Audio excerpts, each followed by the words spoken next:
స్వామివారి గడ్డానికి ఎందుకు దెబ్బ తగిలింది? ఎందుకు ఇప్పటికీ గడ్డానికి పచ్చకర్పూరం రాస్తున్నారు?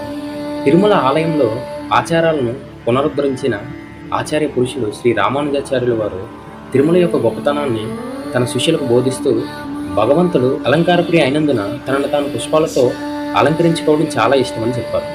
తిరుమలలో చల్లటి వాతావరణం, పురుగుల బెడతను తట్టుకొని స్వామివారికి పూలు సమర్పించేంత సామర్థ్యం ఎవరికైనా ఉందా అని ఆయన ప్రశ్నించారు. వెంటనే అనంతల్వార్ అందుకు సిద్ధమని చెప్పి భార్యతో కలిసి తిరుమలకు వెళ్ళాడు.